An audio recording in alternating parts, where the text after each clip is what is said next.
Hi everyone and welcome to today's video. Today I'm reviewing an ink from Diamine. It is one of my absolute favourite inks. Shouldn't be any surprise if you've been following this channel. It is Diamine Oxford Blue. This is a really solid ink. Nice dark blue, nice shading, bit of sheen, excellent performer and super widely available. This is it on a swatch card here from, it's one of the Robert Oster swatch cards. But yes, the Diamine Oxford Blue looks fabulous. Let's look at it on some paper.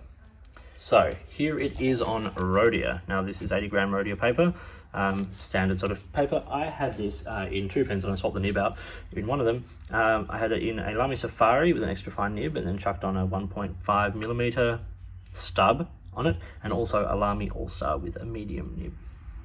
Thought it matched quite nicely.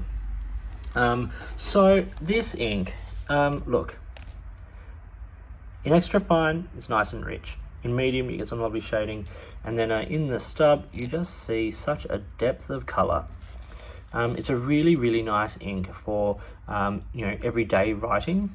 It has excellent flow, good concentration, and lovely depth of color. It's quite affordable and widely available in a lot of countries. Makes this a really good option. Let's see how the ink is, how it performs on other paper. Let's start at the top with Rhodia, with Tama River. So here it is in the 3 pens on Tama River, and a bit of swatch there once again. You get that nice red gold sheen. Looks good, nice shading, and performance wise, can't really complain at all. It doesn't come through or anything like that. It's really lovely.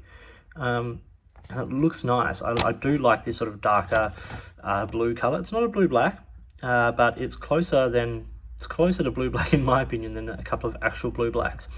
So let's we'll see that in a second. But that's it on Tama River paper. Next I have it on standard copy paper. This is Reflex copy paper, 80 gram Reflex copy paper.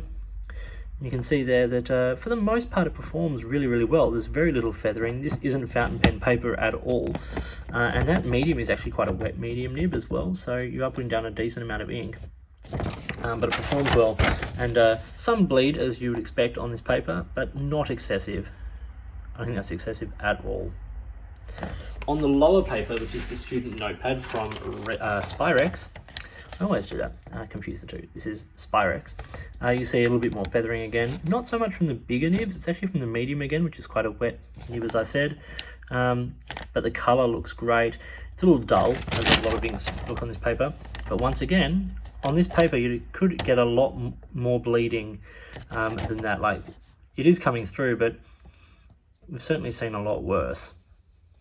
Okay, so on the water test I did here, you can see that most of the ink is moved around, and that's not surprising looking at the chromatography here.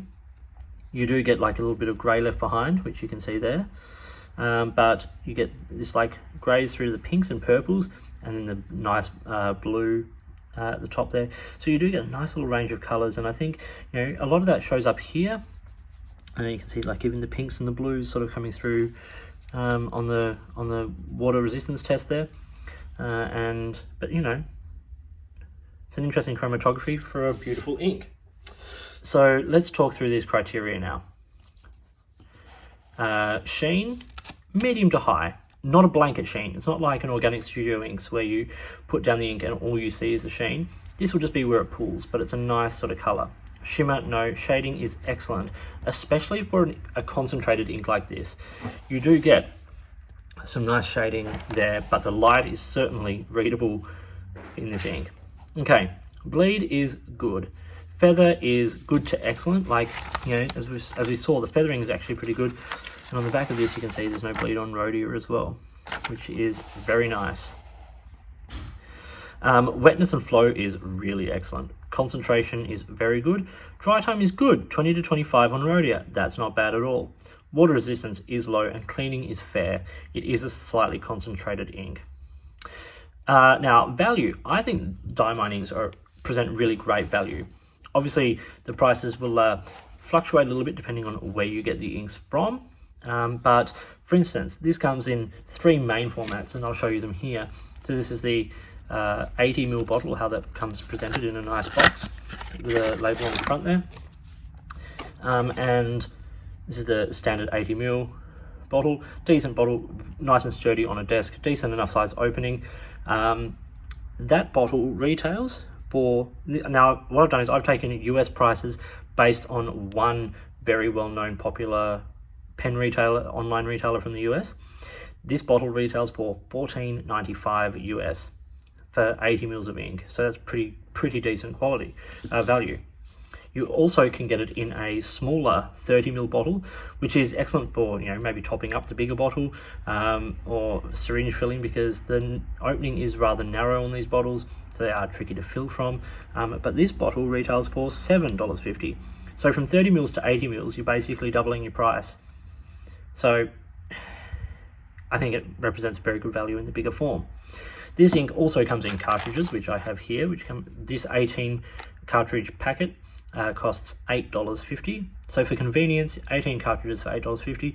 Once again, pretty decent value, especially when you compare it to the prices of, say, Pelikan Edelstein, you know, cartridges and things like that, that you can pay that much for 6. So really great value. Let's look at a couple of color comparisons. So I put Oxford Blue there next to Waterman. That's their Florida Blue or Serenity Blue. So you can see that it's a much darker, grayer tone than the Waterman. And then I've put Parker Quink Blue Black, which I think is actually like on the lighter side of blue black, which is why like I tend to use a color like Oxford Blue instead. It has a little bit more blue in it perhaps, but it's also a nice rich dark color. So let's talk about the score now.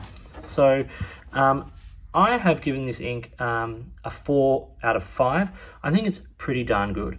It performs well, it looks great on the page, and it's certainly dark enough for things like professional use, but while still giving you just a touch of something different from the standard everyday regular blues. On a personal level, I have said 4.5 out of 5.